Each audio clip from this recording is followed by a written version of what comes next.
Well, good morning. Jim Sunderwirth here from the swing. Good to see you here. I'm here from my home. I just enjoy looking forward to this time together. Hey, listen, we ended yesterday, and we've been talking about the blessings of God and how that He loves us, and He wants the best for us, and those blessings are continual, and He just wants us to know how much we are favored because of that love. And if we know that He loves us so much, now think about this year, 2021. If we know He loves us so much, the best thing we can do is be right in the very center of His will. Now, the children of Israel have been at Mount Sinai, at the bottom of it, for about 3.5 months. And now God is, they've got the tabernacle erected, they've got the priesthood instructed and set into place, and the people are beginning to understand what that relationship with God is, what that relationship should be with each other. And now God begins to instruct them to say, listen, we're going to move now. And the way that I'm going to share with you, and I'll tell you how we're going to move and when we're going to move, is through a cloud that turns into a cloud like fire at night, but a cloud by day. And I want to read this to you because I want to talk about, is the will of God. And man, if there's ever any question after you've been involved with Christianity and you've been involved with church for a long time, a lot of people say, well, how can I know the will of God? Well, let's just read this for a little bit. I just want to take you through this. This is the cloud and the fire. Now on the day that the tabernacle was raised up, and the cloud covered that tabernacle and the tent of the testimony from evening until morning, it was above the tabernacle like the appearance of fire. It's cloud by day and an appearance of fire by night. So it was always that the cloud covered it by day and the appearance of fire by night. Whenever the cloud was taken up from above the tabernacle, after the children of Israel, they would journey. And in that place where the cloud settled, the children of Israel would put up their tents. And then the command of the Lord, the children of Israel would journey, and at the command of the Lord, they would camp.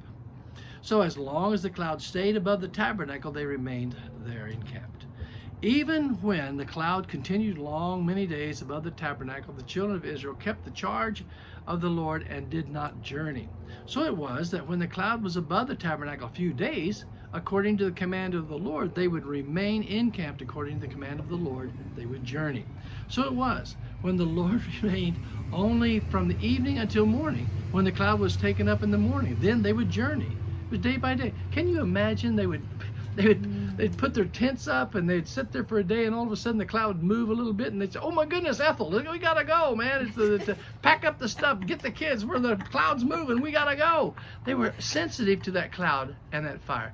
All the time, they were completely tuned into the cloud, completely tuned in to the fire.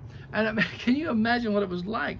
So it was when the cloud remained only for the evening. Whether it was 2 days, a month, or a year, the cloud remained above the tabernacle. The children of Israel would remain encamped and not journey. But when it was taken up, they would go. Okay? So at the command of the Lord, they remained encamped, and at the command of the Lord, they journeyed. They kept the charge of the Lord and the command of the Lord by the hand of Moses. So what was happening here, as we talked, as the cloud would move? Sometimes I wish, wouldn't it be something if we today had a cloud by the day, and we'd say, I got 2 houses here. I wonder which one the Lord would have me to get. Oh, I know. I'll look for the cloud, and the cloud would go over and settle over this house, and we'd know that's the will of God. We're going to buy that house right there. Wouldn't it be cool? And then you go, I wonder which job I should take. I got 2 jobs here.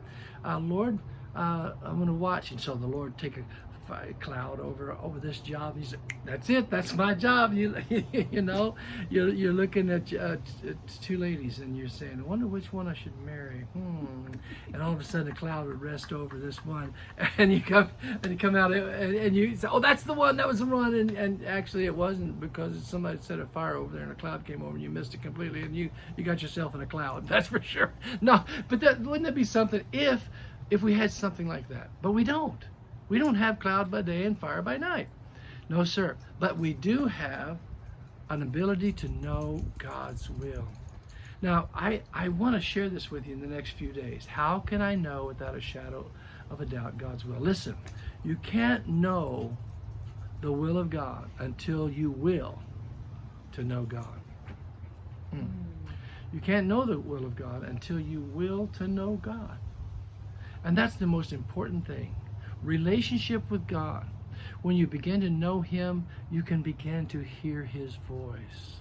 When you begin to know him and he knows you, I mean, he knows you. We found that out in Psalms 139. But the fact is, when you really will to know him, then you can really begin to know the will of God for your life. That's what we're going to talk about the next few days, okay? All right. We'll start again tomorrow. We'll finish this up. Bye-bye.